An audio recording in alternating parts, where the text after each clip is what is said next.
Hello everyone, welcome to Acad tutor. My name is Saurabh और इस video में हम पढ़ेंगे एसएससी सीजीएल 2019 के प्रीलिम्स के पेपर्स के बेस्ट सॉल्यूशंस। ठीक है दोस्तों, तो आज से दोस्तों हम एक नई सीरीज शुरू करने वाले हैं। तो इसमें मैं आपको जितने भी एसएससी के जो प्रीवियस ईयर के क्वेश्चंस हैं सारे पेपर्स के, वो मैं शिफ्ट वाइज आपको सारे क्वेश्चंस कवर करूंगा with the best approach and I will try to ensure कि आप सारे क्वेश्चंस को 30 सेकेंड से भी कम पे सॉल्व कर पाओ। ठीक है, तो दोस्तों अभी क्या है कि एसएससी में आपको पता है कि शिफ्ट वाइज बहुत सारी शिफ्ट्स में पेपर होता है। तो जो आज की वीडियो हम उसमें पढ़ेंगे 3 मार्च की जो फर्स्ट शिफ्ट है, मतलब कि ये फर्स्ट डे का ही फर्स्ट शिफ्ट है। ठीक है, और इसके साथ देखना दोस्तों, अभी आपको डिफरेंट शिफ्ट में बहुत ज़्यादा डिफिकल्टी में वेरिएशन देखने को मिलेगा, फिर नॉर्मलाइजेशन भी होता है इसमें। तो शिफ्ट के वेरिएशन को देख के आप डिस्करेज मत होइएगा कि ऐसा क्यों हो रहा है, क्योंकि इसमें फिर नॉर्मलाइजेशन होगा तो उसमें कहीं ना कहीं चीज़ें स्केल अप हो जाएंगी। ठीक है, तो चलिए दोस्तों अब हम शुरू करते हैं अपना वीडियो।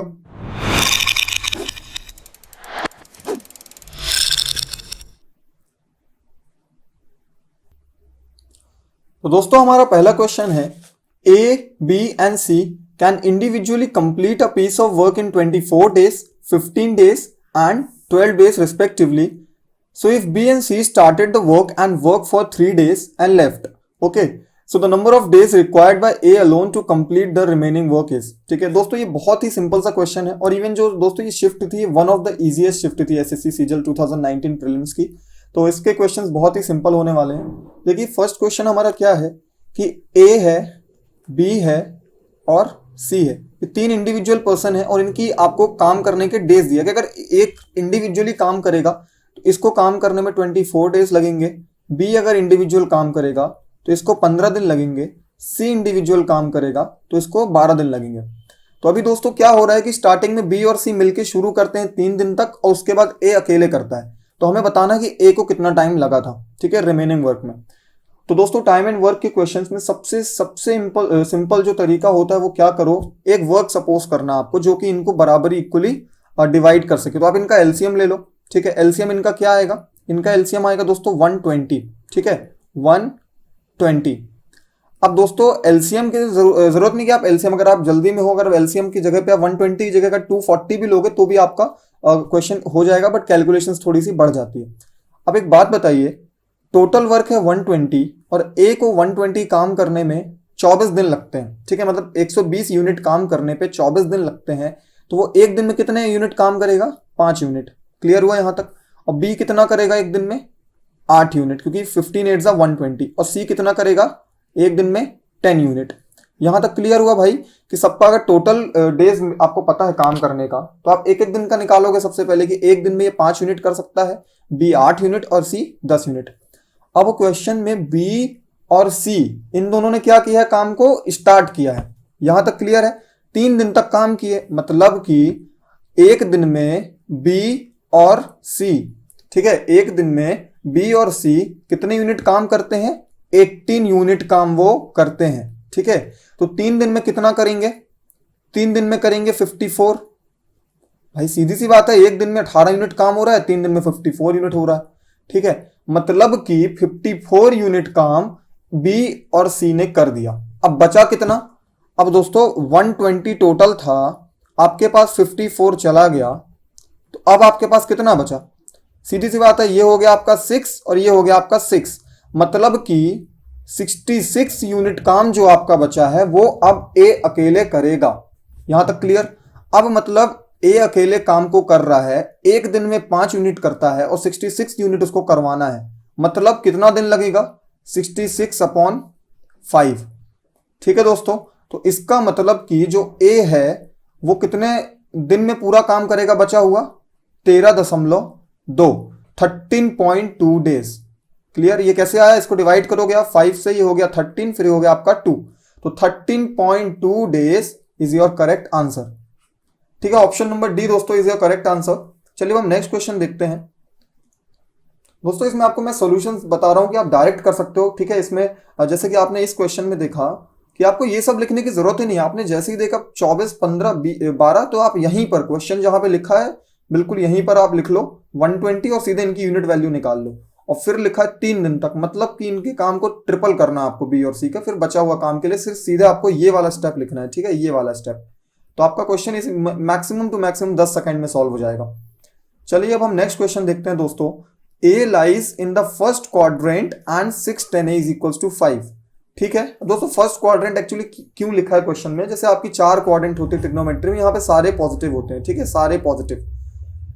तो अब हमें वैल्यू निकालनी है 8 sin a minus 4 cos a upon cos a plus 2 sin a।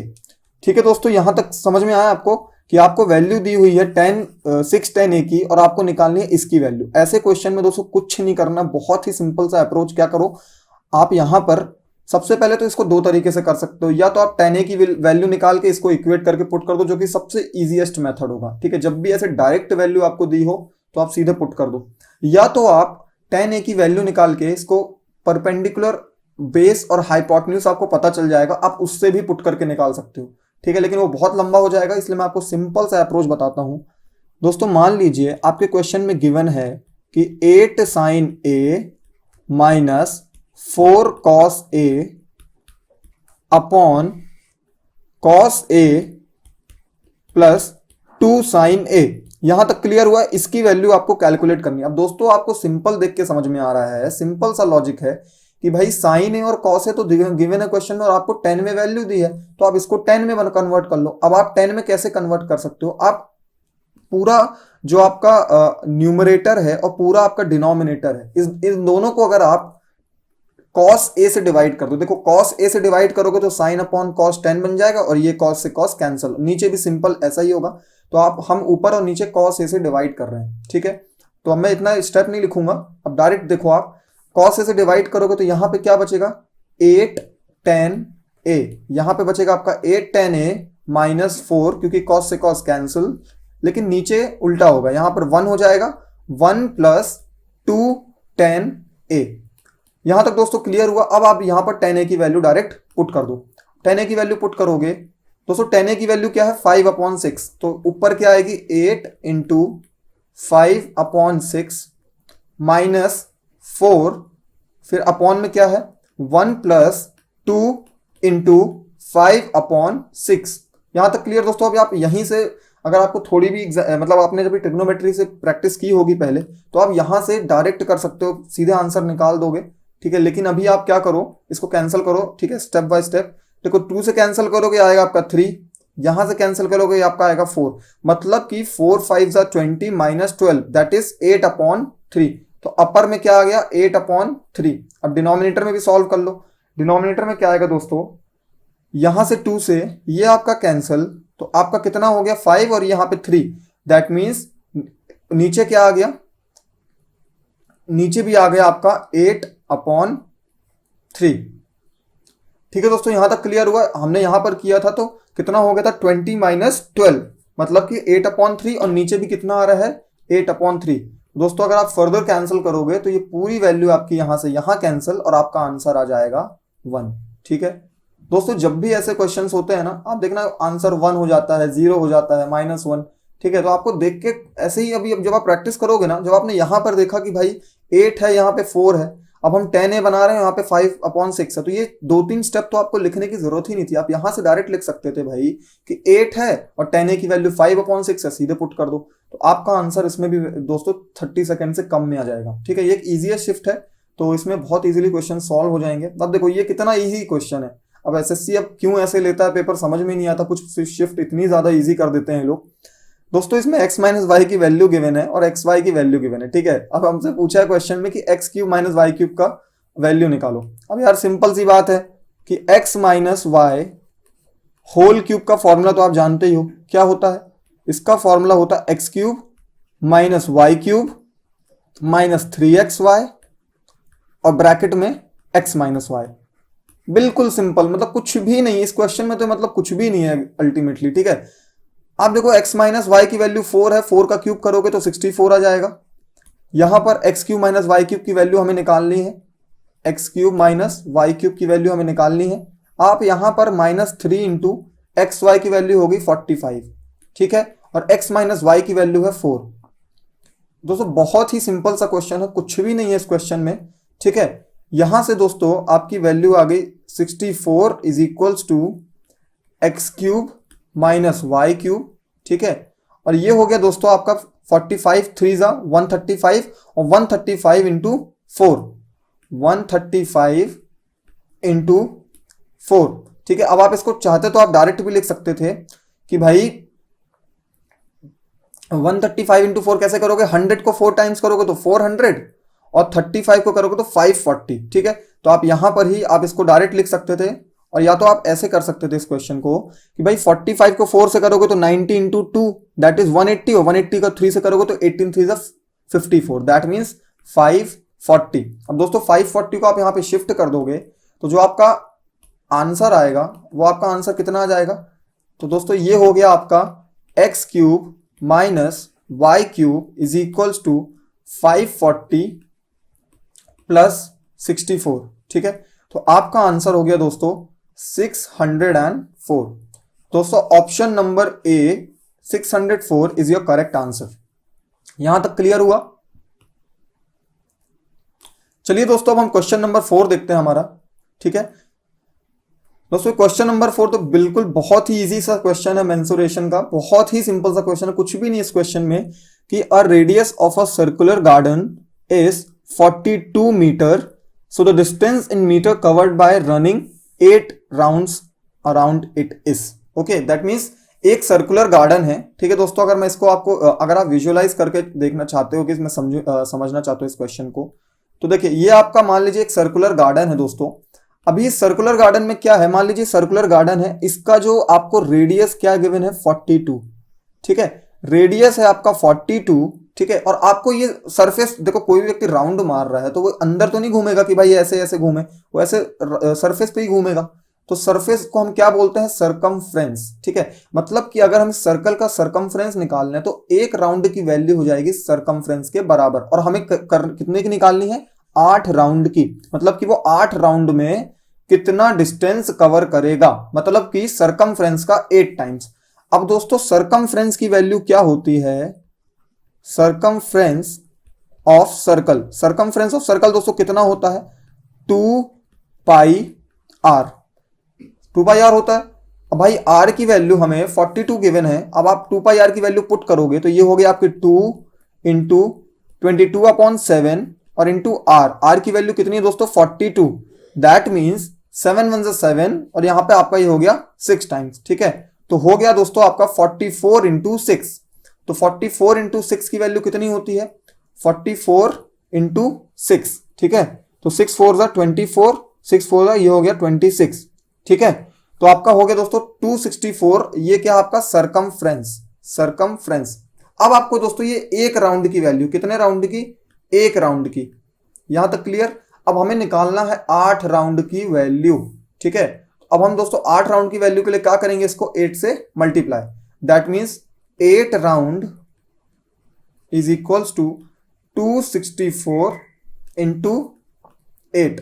ठीक है, तो अब कैसे निकालोगे इसको आप, दोस्तों देखो सबसे पहले आप यहां पे देखो क्या है, इसकी नियरेस्ट वैल्यू क्या है 250। ठीक है, 250 को 8 से मल्टीप्लाई करोगे तो सिंपल सी बात है आपका 1000 आ जाएगा। ठीक है, 250 को अगर आप 8 से मल्टीप्लाई करोगे, सॉरी, तो आपका 2000 आ जाएगा। ठीक है, 250 का 4 टाइम्स 1000 और 8 से करोगे तो 2000।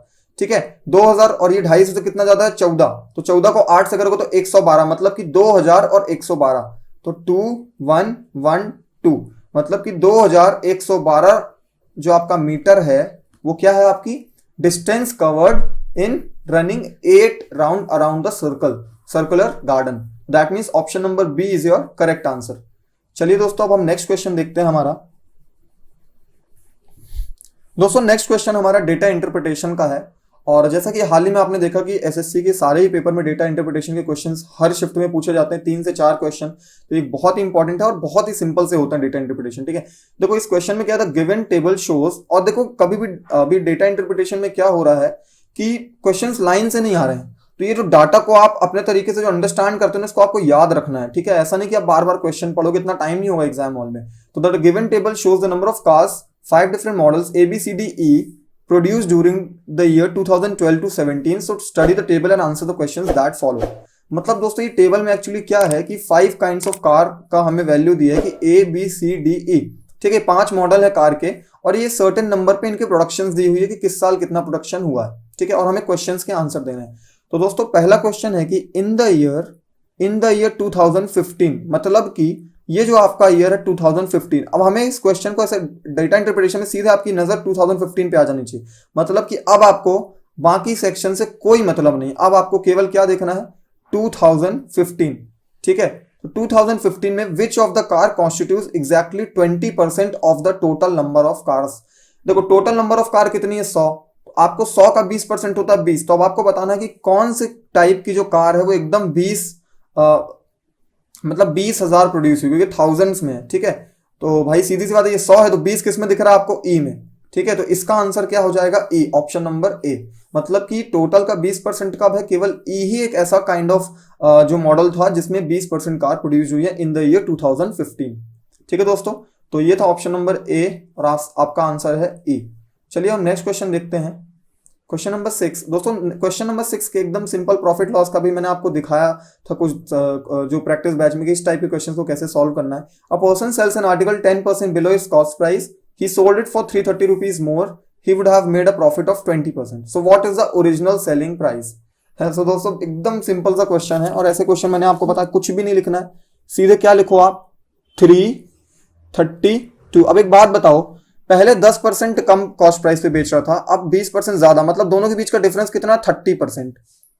30% मतलब 332 जो है वो 30% की वैल्यू है। और दोस्तों हमें निकालना कितने की है, ओरिजिनल सेलिंग प्राइस, मतलब ओरिजिनल सेलिंग प्राइस कितना था 90%।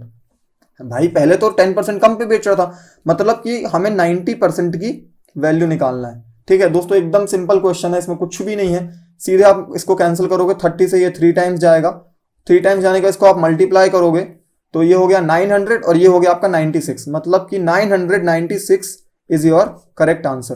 दोस्तों ये बहुत ही इजी शिफ्ट थी, इवन आप इसमें 25 में से 25 तो बहुत ही इजीली स्कोर कर रहे हो। देखो इजीएस्ट शिफ्ट में ना जो स्टूडेंट्स बहुत अच्छा पढ़ने में होते हैं ना उनको बहुत ज्यादा लॉस होता है। अगर आप इस शिफ्ट में एक क्वेश्चन भी गलत कर देते हो मैथ्स का तो दैट मीन्स वो आपका बहुत बड़ा लॉस हो जाएगा। ठीक है, क्योंकि नॉर्मलाइजेशन में आप देख रहे हो 40-40, 45-45 नंबर बच्चों के बढ़ जाते हैं, तो अब ये क्या ही लॉजिक है, लेकिन फिर भी जैसा भी आप करो इसको सॉल्व। ठीक है, चलिए अब हम नेक्स्ट क्वेश्चन देखते हैं, क्वेश्चन नंबर 7। देखो दोस्तों इस क्वेश्चन में क्या है कि ये रीजनिंग के पैटर्न का क्वेश्चन था, plus means minus, minus means plus, multiply means divide and divide means multiply. तो भाई ये तो बहुत ही सिंपल हो गया कि मल्टीप्लाई और डिवाइड को ही मतलब एक्सचेंज किया है और माइनस और प्लस को एक्सचेंज किया है। तो अब इसको डायरेक्ट कैसे करोगे आप, देखो यहाँ पे डिवाइड है और यहाँ पे मल्टीप्लाई, मतलब आपको बॉडमास का रूल पता है कि सबसे पहले हम डिवाइड और मल्टीप्लाई ही करते हैं और उन दोनों को आपस में करने से कोई डिफरेंस क्रिएट नहीं होता। तो मल्टीप्लाई को डिवाइड करोगे तो 12 को 3 से डिवाइड करोगे तो कितना आएगा 4। ठीक है, तो 42 प्लस 4, ठीक है, माइनस अब 8 और 2 को मल्टीप्लाई करोगे तो क्या आएगा 16, ठीक है, और माइनस 15। तो दोस्तों ये था आपका यहां पर। अब अपॉन में क्या हो रहा है, देखो 8 को 2 से डिवाइड करोगे तो कितना आएगा 4 प्लस 4 माइनस 27। ठीक है दोस्तों, तो ये था आपका देखो इसको देखोगे 4 4 8 और यहां पे हो गया आपका 27, मतलब माइनस 19 आपका नीचे आ रहा है। ठीक है, दैट मीन्स ये हो गया आपका माइनस 19 और ऊपर कितना आ रहा है, देखो 42 प्लस 4 कितना हो गया 46, और 46 में से आप 21 घटाओगे तो कितना आएगा, सॉरी 31 घटाओगे 46 में से 31 तो आपका आएगा 15 और अपॉन में 19 है लेकिन एक माइनस भी है नीचे, तो आपकी वैल्यू क्या आ गई -15/9। That means option C is your correct answer. चलिए दोस्तों अब हम नेक्स्ट क्वेश्चन देखते हैं। दोस्तों नेक्स्ट क्वेश्चन बिल्कुल डेटा इंटरप्रिटेशन का, अब आप चार्ट को स्टडी नहीं करोगे, केवल एक बार करोगे। If 2013 and 2014 are put together, which types of car constitute exactly 25% of total number of cars produced in those 2 years? तो दोस्तों हमें केवल 2 ईयर देखना है, 2013 और 14। ठीक है दोस्तों, एसएससी में एकदम सिंपल डेटा इंटरप्रिटेशन आता है, बैंक और कैट के जैसा नहीं होगा कि आपको सारा ईयर का स्टडी करना पड़ जाएगा। ठीक है, तो 2013 और 2014 को आप मार्क कर लो, इसको ही आपको अब देखना है। अभी क्या क्वेश्चन में कि 25% ऑफ टोटल नंबर, मतलब टोटल कितना है 300। इन दोनों साल में टोटल कार कितनी प्रोड्यूस हुई है 300 यूनिट। 300 यूनिट आपकी कार प्रोड्यूस हुई है, और दोस्तों इसमें क्या बोला है हमें 25% निकालना है, मतलब कि इसका 25% कितना होता है भाई, सीधी सी बात है, आप इसका 50% निकालोगे तो 150 होगा और 25% कितना होगा आपका 75, मतलब आपको ऐसा मॉडल देखना है कार का जो दोनों साल मिला के 75 ऐड हुआ हो। यहां पर देखोगे तो ये होगा 54 नहीं है, ये भी नहीं है, ये भी नहीं है। और ऑप्शन नंबर डी आप देखोगे दोस्तों 40 + 35 is equals to 75। That means जो आपका मॉडल नंबर डी है, D is your correct answer. तो डी ही एक ऐसा है मॉडल है जिसमें 25% of total number of cars produce in those 2 years. ठीक है, चलिए हम नेक्स्ट क्वेश्चन देखते हैं दोस्तों। Question number 9। दोस्तों क्वेश्चन नंबर 9 बहुत ही इजी सा क्वेश्चन है सर्कल का। ABC are 3 points of circle such that angle subtended by the chord AB and AC at the centre O are 110 और 130। ठीक है, तो then the value of ABC is. हम दोस्तों इस क्वेश्चन को आप कैसे, मतलब ओरली कर सकता हूं लेकिन मैं आपको भी एक्सप्लेन। देखो 110 है, ये 180 से कितना कम है 70, तो 70 का आधा 35, और यहां पर ये कितना कम है 130 50, तो यहां पे 25। ठीक है, तो इन दोनों को ऐड करोगे तो 60, तो ऑप्शन नंबर बी ही आएगा आपका आंसर। ठीक है, अब ये कैसे किया मैंने, देखो मैं आपको बताता हूं। इस क्वेश्चन में क्या करो आप, मान लीजिए आपका सर्कल है, ठीक है, ये आपका बन गया आपका ये, एक सेकेंड, ये हो गया, ड्रॉ क्यों नहीं हो रहा है,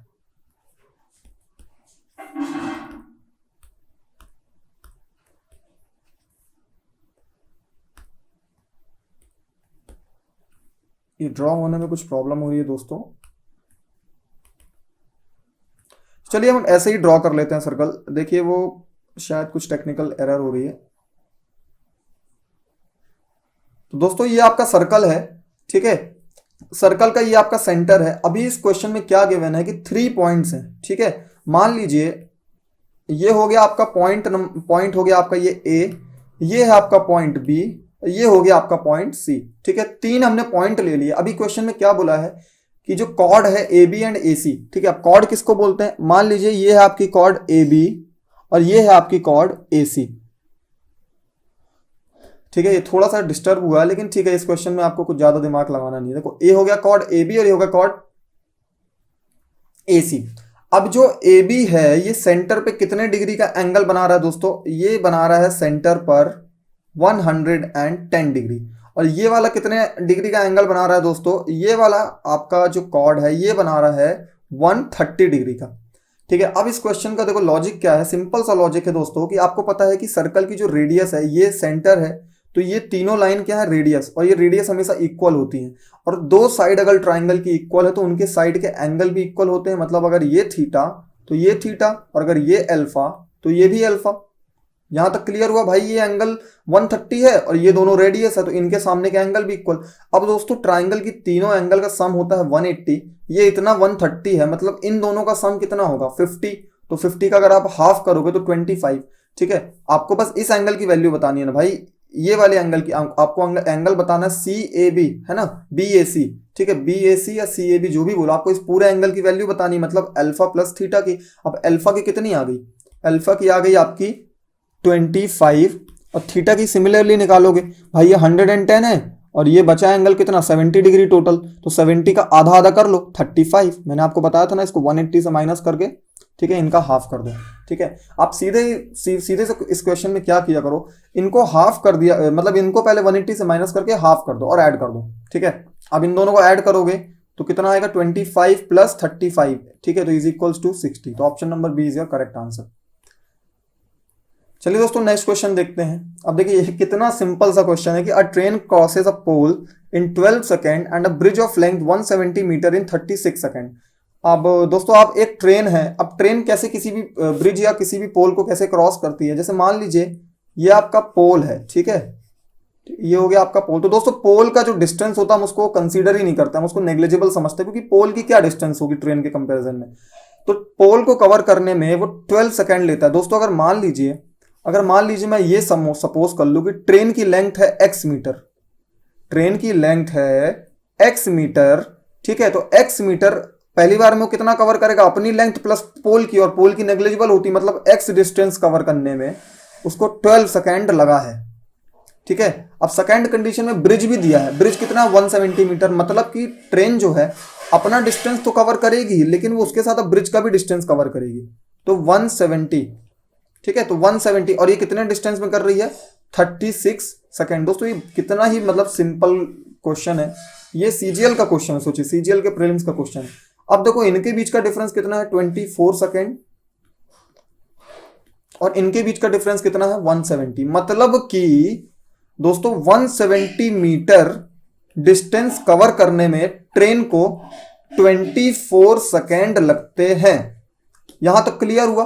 अब आप इसकी डिस्टेंस वो निकालोगे स्पीड, ठीक है, स्पीड। तो स्पीड आपको बतानी होती है किसमें, इसमें क्वेश्चन में स्पीड पूछी आपसे किलोमीटर पर आवर में। अब किलोमीटर पर आवर के लिए पहले आप मीटर पर सेकंड में निकाल लो। 170 अपॉन 24 ये निकल गई आपकी मीटर, ये सेकंड यहां आ गया, मीटर पर सेकंड, मतलब एक सेकंड में वो इतना चलती है। अब इसको दोस्तों किलोमीटर पर आवर में कैसे चेंज करते हैं हम, 18 अपॉन 5 से मल्टीप्लाई करके। क्लियर हुआ। देखो कैसे इसको आप कैंसिल करोगे, देखो 6 को यहां से 3 टाइम्स, 6 को यहां से 4 टाइम्स, ठीक है। 5 से कैंसिल करोगे तो ये हो जाएगा आपका 5 3 ज़ा 15 और 5 4 ज़ा 20। ठीक है दोस्तों, यहां तक क्लियर हुआ। इसको और कर लो, 2 2 ज़ा और 2 से 17, ठीक है। तो दैट मीन्स 51 अपॉन 2।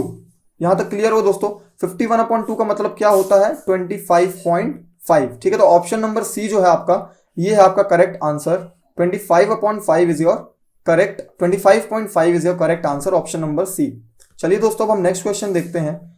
दोस्तों नेक्स्ट क्वेश्चन थोड़ा सा लेंथी है देखने में, लेकिन जब आप देखोगे क्वेश्चन तो कितना सिंपल है। The ratio of number of boys to the number of girls in a school of 640 student is 5:3।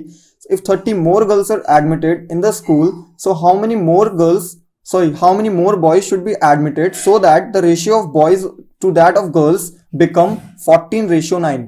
दोस्तों बहुत ही सिंपल सा क्वेश्चन है कि 640 स्टूडेंट में जो बॉयज और गर्ल्स का रेशियो है 5:3 है।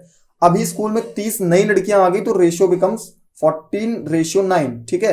तो हमें मतलब बॉयज भी आए हैं तो हमें ये बताना है बॉयज कितने आए हैं, ठीक है। सिंपल सा क्वेश्चन। अब दोस्तों सबसे पहले आप 640 को इस क्वेश्चन में मान लीजिए जो आपका 640 है, इसको आपको 5:3 में डिवाइड करना है। तो 5 और 3 मतलब 8 यूनिट, 8 यूनिट की वैल्यू है 640, तो 5 यूनिट की कितनी होगी 80 इंटू 5 मतलब 400, और ये हो गया आपका 3 से करोगे, ठीक है, तो 240, 83 था 240। तो दोस्तों जो स्टार्टिंग में ये आपके बॉयज हैं और ये आपकी गर्ल्स हैं, ठीक है। ये हैं आपके बॉयज और ये हैं आपकी गर्ल्स, ठीक है। ये एकदम रेशियो का सबसे सिंपल पैटर्न का क्वेश्चन है, ठीक है। अभी क्या हुआ 30 more girls are admitted, that means plus 30। अब दोस्तों अगर 30 मोर गर्ल्स आ गई हैं तो टोटल गर्ल्स कितनी हो गई 270, और बॉयज को अगर मान लीजिए दोस्तों मैं ये मान लूं कि x number of boys admit हुए हैं, ठीक है। अभी आपको दोस्तों लग रहा होगा कि मैं मतलब ये क्वेश्चन बहुत टाइम लग रहा है, ये सब नहीं करना आपको एग्जाम में, आप डायरेक्ट करोगे जब आपकी प्रैक्टिस हो जाएगी। 30 बॉयज एडमिट हुए 270 और यहां पर एक्स बॉयज एडमिट हुए, तो दैट मीन्स बॉयज कितने हैं 400 प्लस एक्स। अब रेशियो कितना हो गया दोस्तों 14:9, दैट मीन्स देखो रेशियो कितना हो गया आपका 14:9। मतलब दोस्तों यहां पर देखो 9 यूनिट की वैल्यू 270 मतलब 30 times multiply by 13 that 30 sorry, ठीक है। तो हम यहां पर भी 30 से मल्टीप्लाई करेंगे, 14 को 30 से मल्टीप्लाई करेंगे और तो वो वैल्यू इसके इक्वल आ जाएगी। तो भाई 14 को अगर आप 30 से मल्टीप्लाई करोगे तो कितना आएगा 420, क्योंकि 14 तिया 42, ठीक है। 14 3 ज़ा 42, दैट मीन्स अगर आपको 420 जो है वो किसकी वैल्यू है 400 प्लस एक्स। अब इतना नहीं लिखना आपको, यहीं से देख के समझ में आ रहा है भाई 420 की वैल्यू 400 प्लस एक्स है, तो एक्स की वैल्यू कितनी आ गई 20, एक्स की वैल्यू कितनी आ गई 20। तो दोस्तों जो आपका आंसर है वो हो गया 20, मतलब 20 more boys were admitted in the school. Option number D is your correct answer, ठीक है। तो दोस्तों ऑप्शन नंबर डी जो आपका करेक्ट आंसर है। चलिए हम नेक्स्ट क्वेश्चन देखते हैं। दोस्तों नेक्स्ट क्वेश्चन तो एल्जेब्रा का है और ये बहुत ही सिंपल सा क्वेश्चन है कि x² a is equal to y² b is equal to z² c and that is not equal to 0। मतलब दोस्तों ये इक्वल टू 0 ना देने का रीजन क्या है, हम किसी को भी 0 सपोज नहीं कर सकते, क्योंकि अगर हम एक को भी 0 सपोज कर देंगे तो सब कुछ 0 हो जाएगा। तो हमें वैल्यू निकालनी है दोस्तों ए बी, और इसमें एक और कंडीशन दी है कि जो x² है वो yz के बराबर है, ठीक है। तो अब हमें वैल्यू निकालनी है A B plus B C plus C A upon B C. अब दोस्तों ये क्वेश्चन तो देख के ही आपको समझ में आ रहा है कि सिमेट्री, ठीक है। अभी मैं जब आपको कॉन्सेप्ट पढ़ाऊंगा तब आपको मैं ये सब कुछ बताऊंगा कि सिमेट्री क्या होती है। देखो दोस्तों सिमेट्री में एक्चुअली क्या है, आप चाहोगे तो यहां से x² की पहले वैल्यू निकालोगे yz के फॉर्म पे, फिर उसको कन्वर्ट करोगे, फिर आप निकाल सकते हो। बट सिमेट्री अप्लाई करोगे तो सिमेट्री में दोस्तों क्या होता है कि तीनों जब एक जैसे दिखते हैं तो हम तीनों को इक्वल सपोज कर लेते हैं। ठीक है, पहली कंडीशन आप ये। और इसमें तो वैसे भी आप सिमेट्री अगर नहीं भी लगाते हो, जैसे मान लो सिमेट्री में आप ए बी सी को इक्वल ना भी करना चाहो, सिमेट्री का मतलब लॉजिक ना सोचो, तो भी सिंपल देख सकते हो कि एक्स वाई जेड कितने हो गए, 3, ए बी सी मतलब 206 आपके पास वेरिएबल्स हैं, और इक्वेशन कितनी गिवन आपके पास 4, मतलब 2 को आप कुछ भी सपोज कर सकते हो, ठीक है। और इस क्वेश्चन में जैसा आप देख सकते हो एक सिमेट्री भी लगी हुई है और 2 को आप कुछ भी सपोज कर सकते हो, तो ऑलरेडी आपके दिमाग में क्लिक कर गया कि मुझे तीनों को इक्वल ही रख देना है, ठीक है। तो यहां से दोस्तों अगर मैं ए बी और सी को इक्वल कर दूं, ठीक है, ए बी और सी को अगर दोस्तों मैं इक्वल कर दूं, तो आप देख सकते हो कि ये एक्स स्क्वायर ए जो है ये वाई स्क्वायर ए हो जाएगा, जेड स्क्वायर ए हो जाएगा, ठीक है। और यहां पर भी दोस्तों एक्स स्क्वायर आप देख सकते हो कि वाई जेड के बराबर है, ठीक है। आप ऐसे भी समझ लो कि अगर मैं एक्स वाई जेड, ठीक है, अगर आप ए बी सी को इक्वल रखते हो तो आप सिमेट्री का समझ के, अगर आप चाहो तो इसमें आप ये भी कर सकते हो कि x is equal to Y is equal to Z is equal to 1, ठीक है। इस क्वेश्चन में चाहो तो आप x y और z को 1 रख दो, ठीक है। तो x y z को 1 रखने में देखो x को 1, y को 1, z को 1, यहां पे ये सेटिस्फाई कर रहा है 1 इज इक्वल टू 1, और यहां पर देखो x y z को 1 रखने पे क्या इक्वल आ रहा है, a is equal to b is equal to c। तो हमें यहां से भी ये चीज समझ में आ गई है कि हम कुछ भी पुट कर सकते हैं, ठीक है। तो आप a b c को, अब हमें वैल्यू किसमें बतानी है, a b c पे बतानी है। तो ए बी सी को इक्वल रखोगे तो यहां पर a, यहां पर a, कितना हो गया आपका ए स्क्वायर प्लस सिंपल यहां पर भी ए स्क्वायर प्लस यहां पर भी ए स्क्वायर, ठीक है। और यहां पर भी क्या आएगा आपका बी और सी, ये भी ए स्क्वायर। अब दोस्तों आप सॉल्व करोगे तो 3a स्क्वायर अपॉन ए स्क्वायर, तो इसका आंसर क्या निकल के आएगा दोस्तों, 3, ए से ए आपका कैंसिल। तो option number B is your correct answer. दोस्तों नेक्स्ट क्वेश्चन हमारा बहुत ही सिंपल सा क्वेश्चन है आपका, और जब से दोस्तों टीसीएस पेपर ले रहा है आप देख रहे हो कि एडवांस मैथ्स के जो क्वेश्चन है वो बहुत ही सिंपल से आ रहे हैं, ठीक है। अभी क्या लिखा है क्वेश्चन में कि length of rectangle is increase by 40% and the breadth is decrease by 20%, ठीक है। दोस्तों 40% की फ्रैक्शन क्या होती है, 2/5। 20% की फ्रैक्शन क्या होती है, 1/5। दोस्तों अगर मान लीजिए ये है आपकी लेंथ ऑफ द रेक्टेंगल, ये है दोस्तों आपकी ब्रेथ ऑफ द, ये है आपकी ब्रेथ ऑफ द रेक्टेंगल, ठीक है। मान लीजिए ये है आपकी ब्रेथ ऑफ रेक्टेंगल। दोस्तों लेंथ कितनी इंक्रीज हुई है, 40%, ठीक है। दैट मीन्स 5 से जो लेंथ पहले अगर 5 यूनिट थी तो अभी लेंथ कितनी हो गई, 7 यूनिट। और ब्रेथ दोस्तों कितनी डिक्रीज हुई है, 20%, मतलब ब्रेथ अगर 5 यूनिट थी तो अभी ब्रेथ कितनी हो गई, 4 यूनिट। क्लियर हुआ बिल्कुल, यहां पर एकदम सिंपल सा लॉजिक लगा है कि भाई लेंथ को मैंने इतनी बढ़ा दिया, ब्रेथ को ये। अब दोस्तों आपको क्या देखना है कि area of rectangle increases by x%, मतलब दोस्तों एरिया ऑफ रेक्टेंगल हमें बताना है, ठीक है। सिंपल सा इसमें कॉन्सेप्ट है। अब एरिया ऑफ रेक्टेंगल क्या होता है, एरिया ऑफ रेक्टेंगल होता है length into breadth. Length into breadth करोगे दोस्तों, ये 5 5 यहां पे आ गया आपका 25, और यहां पर आपका कितना हो गया 28। मतलब दोस्तों ये आपका ओल्ड एरिया था, ये आपका न्यू एरिया है, तो कितने यूनिट का इंक्रीज हुआ है, 3 यूनिट का इंक्रीज हुआ है, ठीक है। परसेंटेज इंक्रीज आपको बताना है, परसेंटेज इंक्रीज कितना है आपका दोस्तों, 3 यूनिट का इंक्रीज है, और 3 यूनिट का इंक्रीज किस पे हुआ है, 25 पे, ठीक है। तो आपको निकालना है 100 पे, क्योंकि आपको परसेंटेज में बताना है। सिंपल सा है भाई, 25 से ये आपका 4 टाइम्स गया, 3 4 12। तो दोस्तों जो 12% का एरिया आपका जो है वो इंक्रीज हुआ है। Option number D is your correct answer. चलिए दोस्तों हम नेक्स्ट क्वेश्चन देखते हैं। बहुत ही सिंपल सा, बहुत ही अच्छा सवाल है ये आपके एवरेज का, कि भाई 6 नंबर दिए हैं और out of the 6 numbers the sum of first 5 number is 7 times the 6th number, so if their average is 136, so the 6th number is. यार कुछ भी नहीं है, मतलब बहुत ही सिंपल सा क्वेश्चन है कि दोनों साइड को इक्वेट कर दो भाई। 5 नंबर जो हैं वो 7 टाइम्स है 6th नंबर। तो दोस्तों मान लीजिए ये आपके हैं, आप इसको थोड़ा सा मैं आपको एकदम सिंपल तरीके से समझाता हूं कि भाई मान लीजिए ये है आपका फर्स्ट नंबर, ये आपका सेकेंड नंबर, ये आपका थर्ड नंबर, ये आपका 4 नंबर, ये आपका 5th नंबर, ये आपका 6th नंबर। तो दोस्तों इस क्वेश्चन में क्या गिवन है कि इन 5 का जो वैल्यू है वो 6th का 7 टाइम्स है। मतलब कि अगर ये 7x है, ठीक है, तो ये कितना है x, ठीक है। और इनका एवरेज दोस्तों कितना होगा भाई, कितना होगा टोटल। पहले तो हम sum of the observation upon number of observation करते हैं, तो सम ऑफ द ऑब्जर्वेशन कितनी हो गई 8x, ठीक है, और 8x का एवरेज किस पे डिवाइड होगा, total number of observation 8x upon 6, और इसकी वैल्यू कितनी दी है 136। तो दोस्तों हमें x की वैल्यू बतानी, क्योंकि 6th नंबर को हमने x सपोज किया। अब आप x की वैल्यू कैसे बताओगे, देखो आप इसको क्या करो, कैंसिल करो। 4 से करोगे तो ये आपका 2 टाइम्स, फिर 4 से करोगे तो 4 3 12, 4 4 16। यहां तक क्लियर। ये 2 से 1 टाइम और ये 2 से 3 टाइम्स, ठीक है। तो आप दोस्तों इसको यूनिट डिजिट से भी कर सकते हो, 3 4 12, मतलब कि यूनिट डिजिट आपकी 2 आएगी, लेकिन आप मल्टीप्लाई करोगे तो 34 3, तो बहुत ही simple, 102 is your correct answer. Clear हुआ यहां तक। चलिए हम क्वेश्चन नंबर 15 देखते हैं दोस्तों। क्वेश्चन नंबर 15 क्या है, if the number 1005x4 is completely divisible by 8, that means 1005x4 is divisible by 8, so the smallest integer in place of x will be। दोस्तों डिविजिबिलिटी रूल क्या होता है x का, देखो डिविजिबिलिटी रूल क्या होता है x का डिविजिबिलिटी ये होता है कि अगर लास्ट के 3 डिजिट, ठीक है, लास्ट के 3 डिजिट 8 से अगर डिविजिबल होंगे तो वो पूरा नंबर भी डिविजिबल होगा 8 से। तो 3, अगर मैं इनको चाहता हूं कि भाई मैं डिविजिबल कर दूं, तो x को पहले आप 0 रख के देखो, ठीक है, 0 रखो, फिर 1 रखो, फिर 2 रखो। तो 0 रखोगे तो क्या आएगा, 8 6 48, 8 3 24। दैट मीन्स अगर x की एक वैल्यू क्या हो गई 0, क्योंकि भाई 0 रखने पे 8 से डिविजिबल हो रहा है, ठीक है। चलिए हम दूसरा पुट करके देखते हैं भाई।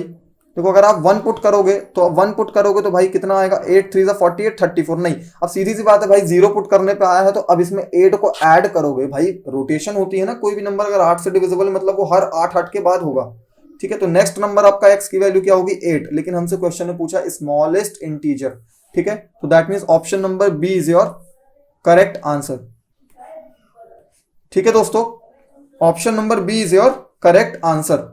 चलिए दोस्तों अब हम नेक्स्ट क्वेश्चन देखते हैं, क्वेश्चन नंबर 16। देखिए दोस्तों ये तो बहुत ही सिंपल सा लॉजिक है इस क्वेश्चन में, देख के ही कोई बता देगा इसका आंसर होगा 4, ठीक है। कैसे इसका आंसर 4, यार a प्लस बी जो है 45 डिग्री है, तो सिंपल सी बात है 1 + 10a और 1 + 10b की डायरेक्ट वैल्यू होती है 2, और 2 × 2 करोगे तो आपका क्या आंसर आ गया 4, ठीक है। ये स्टैंडर्ड सॉल्यूशन होता है, लेकिन ये कैसे आया, लेकिन मैं आपको ये भी बता दूं जिससे कि आपको कुछ बेसिक फैक्ट भी क्लियर रहेंगे। तो जब मैं आपको पूरा कॉन्सेप्ट वाइज पढ़ाऊंगा तो आपको इजी पड़ेगा। एक बात बताओ आप, a + b ये कितना देवन है आपको 45। दोस्तों अगर मैं दोनों साइड 10 ले लूं तो कोई फर्क नहीं पड़ेगा वैल्यू पे, 10a + b और यहां पे 10 45। दोस्तों अगर मैं 10 ले लूं तो ये वैल्यू कितनी हो जाएगी, 10a + b = 10 45, और 10 45 होता है 1, ठीक है। अब दोस्तों आप क्या करो, इसका फॉर्मूला लगाओ 10a + 10b का। तो इसका फॉर्मूला क्या होता है, 10a + 10b upon 1 - 10a 10b, ठीक है। तो इसकी वैल्यू कितनी है आपके क्वेश्चन में गिवन है 1, ठीक है। अब आप इसको फर्दर यहां पे शिफ्ट करोगे तो आपकी वैल्यू क्या आएगी, 10a + 10b = 1 - 10a 10b। यहां तक क्लियर हुआ दोस्तों, एकदम सिंपल सा है, कुछ भी नहीं है इस क्वेश्चन में। अब आप क्या करो, ये माइनस वाले को यहां पे शिफ्ट कर सकते हो, तो यहां से आपकी वैल्यू क्या आ जाएगी, 10a + 10b + 10a 10b, इसकी वैल्यू क्या है दोस्तों 1। अब दोस्तों मुझे क्या करना है इस क्वेश्चन में, मुझे कुछ सिंप्लीफिकेशंस करने हैं, इसको कुछ सिंप्लीफाई करना है। देख सकते हो आप कि एक बार 10 दिया है, एक बार 10b दिया है। थोड़ा सा अगर दिमाग को अप्लाई, मतलब दिमाग से सोचो कि भाई क्या मैं ऐसा करूं कि और सिंप्लीफाई हो जाए। तो सिंपल दिख रहा है दोस्तों, यहां पर 1 है, अगर मैं 1 को और ऐड कर दूं दोनों साइड, ठीक है। मान लीजिए मैंने दोनों साइड 1 को ऐड कर दिया, ठीक है। मैं इसके आगे यहां पे लिख रहा हूं, अगर दोस्तों मैं यहां पर दोनों साइड 1 ऐड कर दूं, ठीक है, that means 1 + 10a + 10b + 10a 10b, तो ये कितना हो जाएगा, 1 + 1 यहां पे हो जाएगा 2, ठीक है। अब इसके आगे देखो दोस्तों कैसे करना है, यहां पर क्या कॉमन निकल के आ रहा है दोस्तों, देखो आप 10b कॉमन आ रहा है, ठीक है। और दोस्तों यहां पर क्या कॉमन आ रहा है, 10a, ठीक है। यहां पर क्या कॉमन आ रहा है, 10a, ठीक है। तो दोस्तों ऐसे कर सकते हो आप कि भाई 1 + 10a प्लस, दोस्तों यहां पर 10b कॉमन ले लोगे आप, ठीक है, 10b, तो आपके पास वैल्यू क्या बचेगी, 1 + 10a बचेगी, 1 + 10a, और ये किसके बराबर है, ये है आपकी 2 के बराबर। यहां तक क्लियर हुआ, ठीक है। अब दोस्तों आप इस पूरे वैल्यू से भी 1 + 10a कॉमन ले लो, ठीक है। अगर आप फिर से 1 + 10a कॉमन लोगे, 1 + 10a, तो यहां पर 1 बचेगा और 1 + 10b, तो 1 + 10a और यहां पर 1 + 10b, यहां से आपकी वैल्यू आ गई इक्वल टू 2। ठीक है दोस्तों, क्लियर हुआ भाई। हमने दोनों साइड 10 लिया, फिर हमने इसको एडिशन का फॉर्मूला लगा के इसको सॉल्व किया, फिर यहाँ पे हमने 1 का एडिशन किया, तो 1 + 10a 1 + 10b की वैल्यू कितनी आ गई 2। तो ठीक है, यहाँ पर इसको आप 2 पुट कर दोगे तो यहाँ पे वैल्यू हो जाएगी 2 × 2 = 4। ठीक है दोस्तों, ये था आपका क्वेश्चन नंबर 16। चलिए दोस्तों, अब हम नेक्स्ट क्वेश्चन देखते हैं, क्वेश्चन नंबर 17। क्वेश्चन नंबर 17 दोस्तों क्या है कि in triangle ABC MN is parallel to BC, so the area of quadrilateral MBCN is equals to 130 square centimeter. If AN ratio NC is 4:5, so area of MAN, देखो बहुत ही, ये भी बहुत, देखो सारे क्वेश्चन एकदम इस शिफ्ट के बहुत सिंपल है। तो कोई इसमें क्या गिवन है कि AN/NC क्या है 4/5। दोस्तों आपको मैंने एक चीज आप जानते हो कि जब भी ट्राइंगल में ऐसे एक पैरेलल लाइन ड्रॉ कर देते हैं तो ये दोनों ट्राइंगल सिमिलर होते हैं। ठीक है, that means triangle AMN is similar to triangle ABC। यहां तक क्लियर हुआ? तो दैट मीन्स दोस्तों आपको पता है कि जब भी दो ट्राइंगल सिमिलर होते हैं तो इनके जो साइड्स होती हैं उनका रेशियो जो होता है वो, उनका साइड्स का जो रेशियो होता है वो एरिया के रेशियो का रूट टाइम्स होता है। दैट मीन्स अगर मैं साइड का स्क्वायर कर दूं रेशियो का तो एरिया निकल के आ जाएगा। ठीक है, तो दोस्तों अगर मैं साइड देखूं AN/AC, इसका अगर मैं दोस्तों स्क्वायर कर दूं तो ये मेरे को क्या मिल जाएगा, area of triangle AMN upon area of triangle ABC, ये मिल जाएगा। अब दोस्तों हमारे क्वेश्चन में क्या गिवन है, अब मुझे निकालना क्या है, मुझे एरिया निकालना है MAN का। ठीक है, छोटे वाले का एरिया निकालना है, मुझे 130 का एरिया दिया है, मतलब मुझे ये नीचे वाले पोर्शन का एरिया दिया है। ठीक है, तो दोस्तों आप साइड लिख लो, साइड आपकी कितनी है 4/5 हो जाएगा आपका कितना 25। तो ठीक है, AN/AC की वैल्यू उसका स्क्वायर करोगे तो कितनी आएगी 16/81। ठीक है, क्योंकि क्यों ऐसा किया मैंने, क्योंकि भाई 5 और 4 को ऐड करोगे तो 9 आएगा, 9 का स्क्वायर 81। ठीक है, 16/81 ये किसका है, area of triangle AMN upon area of triangle ABC। ठीक है, अब दोस्तों हमें क्या देखो, अगर 81 यूनिट एरिया है एरिया ऑफ ट्राइंगल ABC का, ठीक है, एरिया ऑफ ट्राइंगल ABC का एरिया जो है वो 81 है और इस ट्राइंगल का कितना है 16 है, तो नीचे वाले का कितना होगा भाई 81 - 16, दैट मीन 65 यूनिट। और 65 यूनिट की वैल्यू दोस्तों हमें क्वेश्चन में गिवन है 130 स्क्वायर सेंटीमीटर। 130 स्क्वायर सेंटीमीटर मतलब एक यूनिट की वैल्यू कितनी आ गई दोस्तों 2 स्क्वायर सेंटीमीटर। यहां पे नहीं,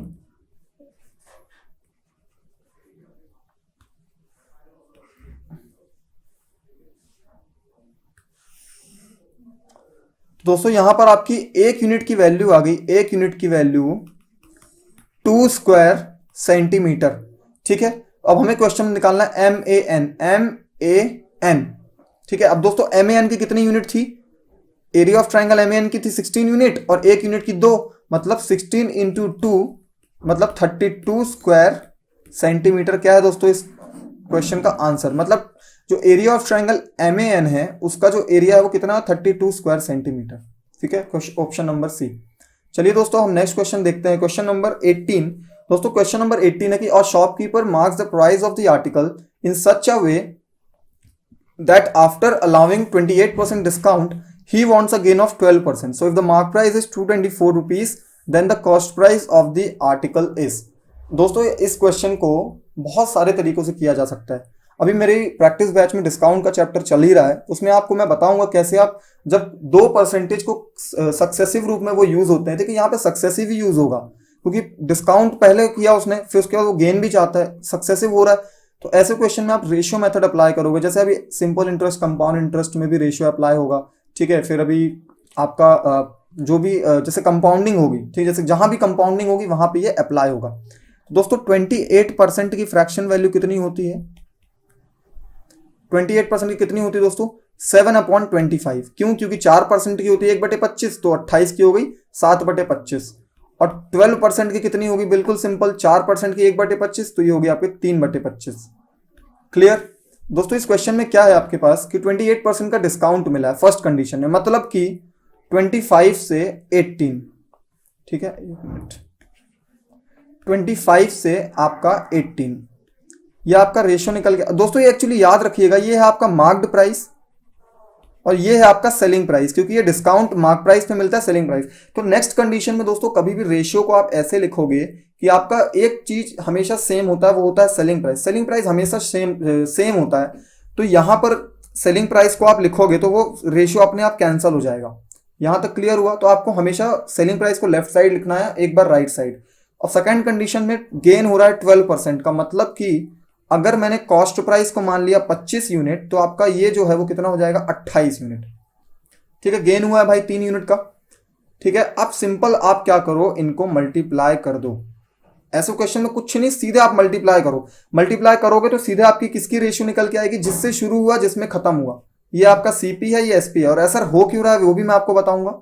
तो 25 इंटू 28 रेशियो 18 मल्टीप्लाई बाय 25, ये हो गया दोस्तों आपका मार्क्ड प्राइस और आपके कॉस्ट प्राइस का रेशियो।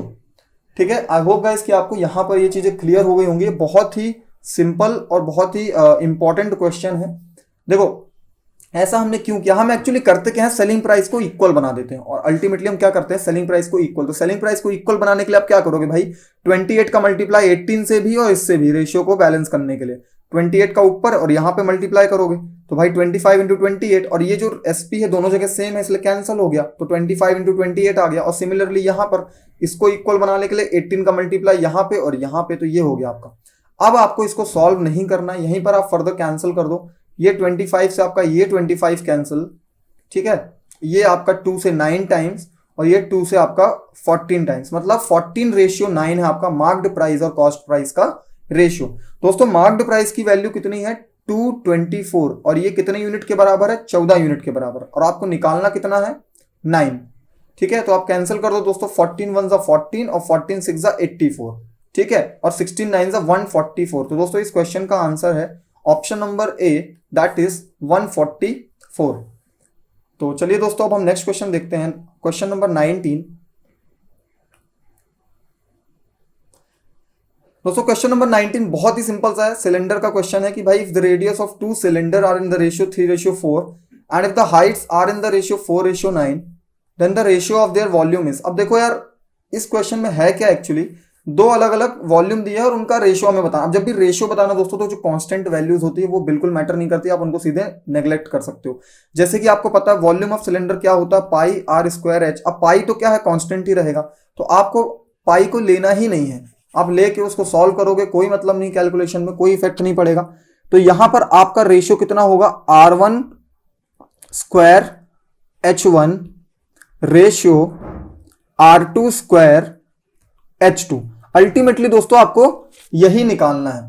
ठीक है, अब रेडियस आपके दो सिलेंडर के किस रेशियो में, 3:4 में, मतलब कि 3 3 9 और यहां पर 4 4 16, और हाइट किस रेशियो में, 4:9, मतलब यहां पर 4 और यहां पर 9। दोस्तों ये सब लिखने की जरूरत ही नहीं पड़ेगी आपको एग्जाम में। ठीक है, अभी मैं आपको इतने क्वेश्चन प्रैक्टिस कराऊंगा कि आप डायरेक्ट देखोगे यार 3 और 4 है, 4 और 9 है, सीधे स्क्वायर करके मल्टीप्लाई, 3 3 9 4 36, सीधे आएगा 36। यहां पे करोगे 4 4 16 9 144, और 36 और 44 क्या होता है, 4 टाइम्स, मतलब 1:4 सीधे दिख रहा है आपके। इसको ऐसे सॉल्व कर लो, 4 से करोगे तो ये 4 टाइम्स जाएगा, 9 से कैंसिल करोगे 9 times, that means 1:4 is your correct answer. ठीक है, option number D is your correct answer. चलिए दोस्तों अब हम नेक्स्ट क्वेश्चन देखते हैं, क्वेश्चन नंबर 20। दोस्तों क्वेश्चन नंबर हमारा 20 क्या है, द गिवन टेबल शोज। देखो ये data interpretation, same data interpretation है। अब क्या निकालना है आपको इस क्वेश्चन में कि भाई the percentage increase in the total cars in 2016 over 2012।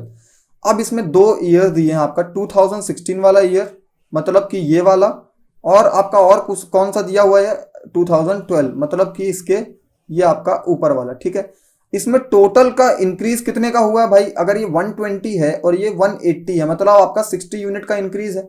अब आपको बताना है ये परसेंट पे, भाई सीधा ही दिख रहा है 60 का इंक्रीज 120 पे आधा है, मतलब 50%। Option number C is your correct answer. भाई 60 120 का जस्ट हाफ होता है, 50%।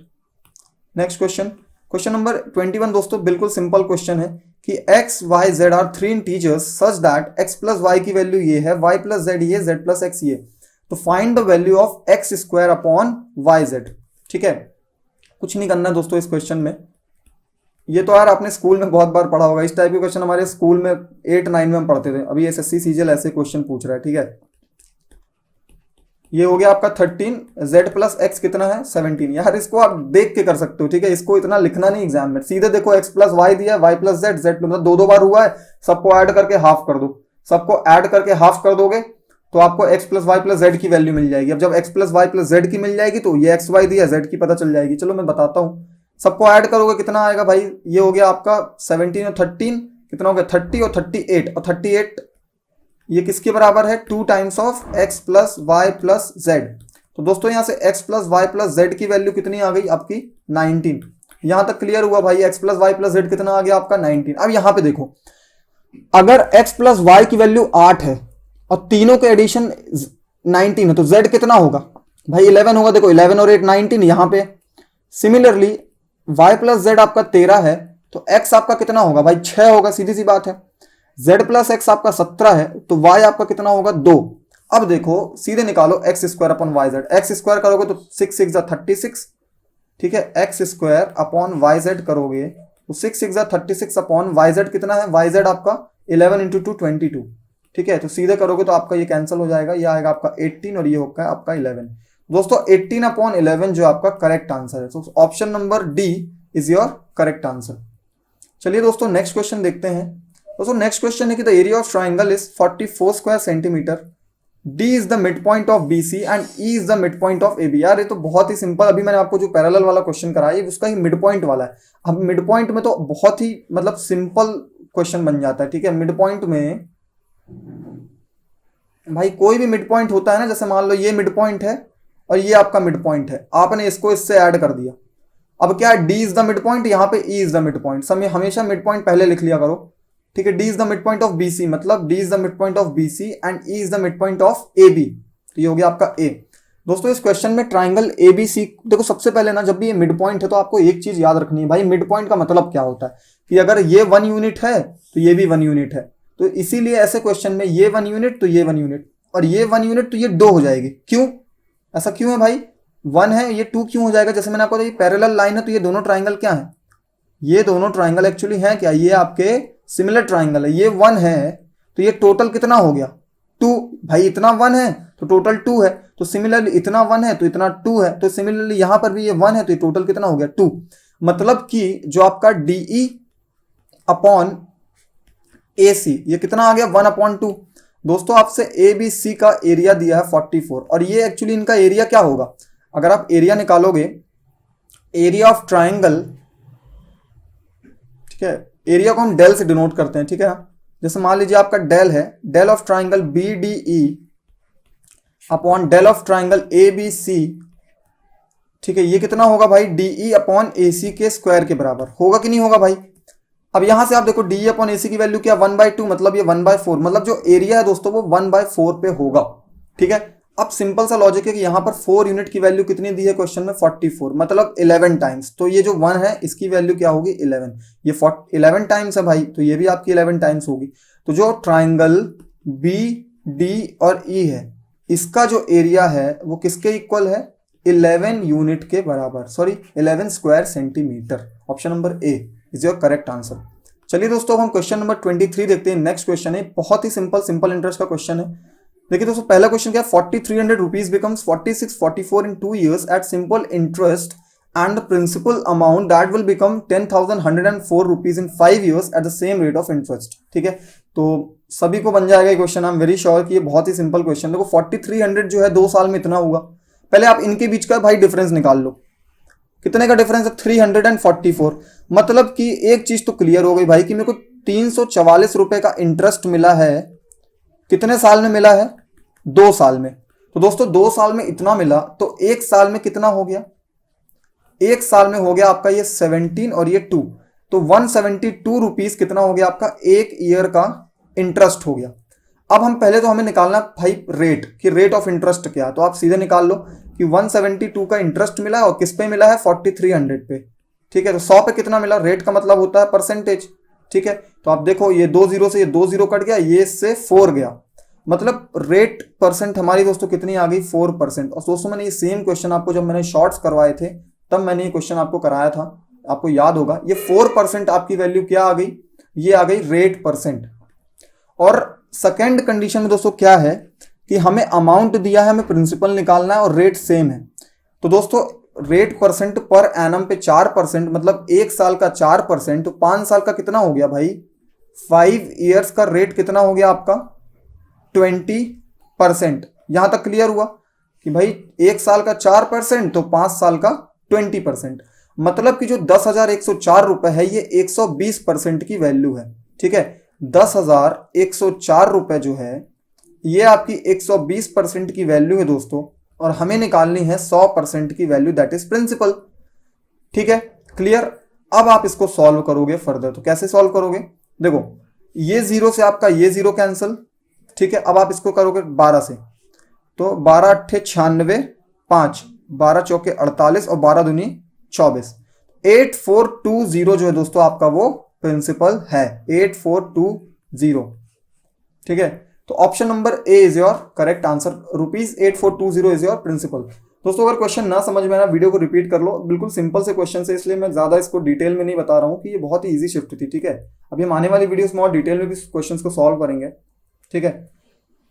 दोस्तों ये क्वेश्चन आप देखो, ये क्वेश्चन आपका बहुत ही सिंपल सा क्वेश्चन है, ठीक है। इस क्वेश्चन में एक्चुअली है क्या, देखिए इस क्वेश्चन में आपका देखिए क्या लिखा है कि x की वैल्यू दी है आपको 4 cos a plus 5 sin a and y की वैल्यू है 4 sin a plus minus 5 cos a। यार इस क्वेश्चन में तो बहुत ही कुछ भी नहीं, देखो एक्स स्क्वायर वाई स्क्वायर निकालना, मतलब कि देखो अगर आपको निकालना आंसर x और y पर है, ठीक है, और आपके आंसर में भी कहीं भी साइन कॉस की बात नहीं हुई है, मतलब कि जो आपका आंसर है वो साइन कॉस पे डिपेंड नहीं करता। समझ में आया कि जो आंसर है, ठीक है, वो इंडिपेंडेंट है साइन कॉस से, साइन कॉस से, ठीक है। ये चीज आपको याद रखनी, मतलब हम साइन कॉस की कुछ भी वैल्यू पुट कर सकते हैं, ठीक है दोस्तों। मतलब साइन कॉस को आप कुछ भी पुट करोगे तो आपका आंसर एकदम करेक्ट आएगा। दोस्तों मान लीजिए मैंने a को 0 डिग्री पुट कर दिया तो cos 0 1 होता है, तो x की वैल्यू क्या आ गई 4 × 1, ठीक है, और साइन 0 कितना होता है 0, तो ये हो गया आपका 0। x की वैल्यू आ गई दोस्तों आपकी 4, और y की वैल्यू कैसे निकालोगे, y की भी साइन 0 0, मतलब साइन का 0 हो गया, और cos की 1, मतलब y की वैल्यू क्या आ गई -5 × 1, दैट इज -5, ठीक है। तो दोस्तों आप क्रेडिबिलिटी के लिए चेक करके देख लो, आप 0 डिग्री जगह 90 डिग्री पुट कर लो, देखो 90 डिग्री पुट करोगे तो यहां पर x की वैल्यू कितनी आ जाएगी, cos 90 0 हो जाएगा, तो x की वैल्यू 5 आ जाएगी, इस कंडीशन में x की वैल्यू 5 आ जाएगी, और y की वैल्यू देखो यहां 90 पुट करोगे तो 4 आ जाएगी। तो देखो दोनों में जब आप दोनों का स्क्वायर करोगे तो 4 का स्क्वायर 16 और 5 का स्क्वायर 25, दैट इज 41। यहां पर भी दोनों का इक्वल 41 आ रहा है, यहां पर भी 41। मैंने आपको बताया ना कि ऐसे क्वेश्चन में कुछ भी वैल्यू आप यहाँ पे 45 ले लो, 60 ले लो, कुछ भी पुट करोगे तो आपकी वैल्यू हमेशा सिमिलर आएगी, that is 41। Option number D is your correct answer, ठीक है। चलिए दोस्तों अब हम नेक्स्ट क्वेश्चन देखते हैं दोस्तों। नेक्स्ट, और ये हमारा इस वीडियो का लास्ट क्वेश्चन है, दैट इज 5th नंबर का क्वेश्चन है दोस्तों। क्या है हमारा क्वेश्चन कि the percentage decrease in the production of which type of car in 2017 with reference to 2016 was the maximum. दोस्तों ये क्वेश्चन एक्चुअली एसएससी सीजीएल के स्टैंडर्ड का क्वेश्चन है, और एक ही क्वेश्चन है जिसमें थोड़ा सा आपको टाइम लग सकता है, लेकिन इसमें भी अगर आपकी कैलकुलेशन स्ट्रांग है ना, आप 2 मिनट में कर लोगे, ठीक है, मतलब कि 30 सेकंड में आप इजीली कर लोगे, ठीक है। कैसे करना है इस क्वेश्चन को, देखो अब बात हुई है केवल 2016 और 2017 की, तो आपको केवल 2016 और 2017 की वैल्यूज को ही बस देखना है, ठीक है। अब 2016 और 2017 की वैल्यूज को कैसे देखना है, देखिए इसमें क्या देखना कि भाई 16 और 17 में कितना डिफरेंस है। देखो यहां पर कितने का डिफरेंस है भाई 24, दैट मीन्स 24 का डिक्रीज हुआ है 36 में। हमें यह बताना है कि कौन से ईयर पे परसेंटेज डिक्रीज जो है वो मैक्सिमम है। 24/36 यहां पर इंक्रीज है तो इसको हम कंसीडर नहीं करेंगे। यहां पे डिक्रीज है आपका 4/44, यहां पर आपका डिक्रीज है 16/38, ठीक है, और यहां पर है आपका डिक्रीज कितना आपका 22/50। यहां तक क्लियर हुआ।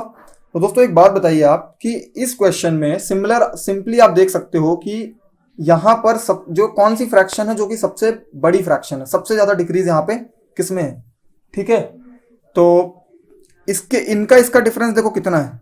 आप पहले तो ये निकाल लो, इसको कैंसिल करो, 12 से 2 टाइम्स, 12 से 3 टाइम्स, मतलब ये हो गया आपका 2/3, ये हो गया आपका 4/11, ये हो गया आपका 8/19, और ये हो गया आपका 11/25।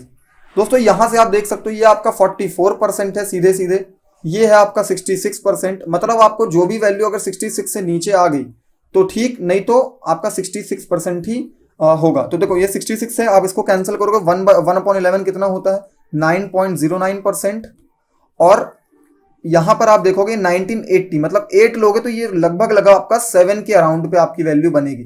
ठीक है, ठीक है, मतलब सॉरी 4 के अराउंड, मतलब कि इसमें अगर आप परसेंटेज लोगे तो जो आपकी वैल्यू आएगी वो 4 की लाइन पे आएगी, मतलब 40 या 42 या 43 ऐसे करके कुछ वैल्यू आपकी इस क्वेश्चन में आएगी। तो आप देख सकते हो 66% ही आपका मैक्सिमम है, मतलब कि जो जो आपका मॉडल नंबर ए है उसमें ही मैक्सिमम डिक्रीज देखने को मिला है। ठीक है दोस्तों, ये सिंपल सा था भाई, सारी फ्रैक्शन। वैसे आप यहां से डायरेक्ट अप्रोक्सीमेशन लगाओगे, अगर थोड़ा भी लॉजिक लगाओगे भाई, देख के समझ में आ रहा है कि जस्ट 1/3 हो गया। 1/3 का मतलब क्या है, ठीक है, यहां से सीधे 1/3 का मतलब क्या है भाई, 2/3 का डिक्रीज, मतलब 66% का डिक्रीज है। अगर 1/3 कोई भी प्रोडक्ट देखिए 1/3 हुआ है क्या, कोई भी 1/3 नहीं है, सब थोड़ा थोड़ा ही कम हुआ है, मतलब ऑप्शन नंबर ए ही आपका करेक्ट आंसर है। तो दोस्तों ये थे हमारे एसएससी सीजीएल 2019 के 3 मार्च के शिफ्ट 1 के सारे क्वेश्चंस। आई होप कि जो भी मैंने आपको अप्रोच बताई वो आपको समझ में आई होगी। बेस्ट मेथड आपको सॉल्व करने का, आप एग्जाम में इसी मेथड से सॉल्व करोगे तो आप सारे क्वेश्चन को बहुत ही इजीली सॉल्व कर पाओगे। तो चलिए दोस्तों, अब हम नेक्स्ट वीडियो में मिलेंगे। और अगर आपको प्लीज यार आपको वीडियो पसंद है तो प्लीज लाइक, शेयर और सब्सक्राइब करो, और यार वीडियो को पूरा एंड तक देखा करो, जिससे कि जितने भी क्वेश्चंस आप सारे ही सॉल्व करो। ठीक है, कोई भी ऐसा चैप्टर ना हो कि आपका छूटे, क्योंकि सारे ही चैप्टर से कुछ कुछ क्वेश्चंस पूछे जाते हैं। तो चलिए ठीक है, मिलते हैं नेक्स्ट वीडियो में। अगर वीडियो पसंद है तो प्लीज लाइक, शेयर और सब्सक्राइब करना। ठीक है, so thank you so much, bye bye, take care.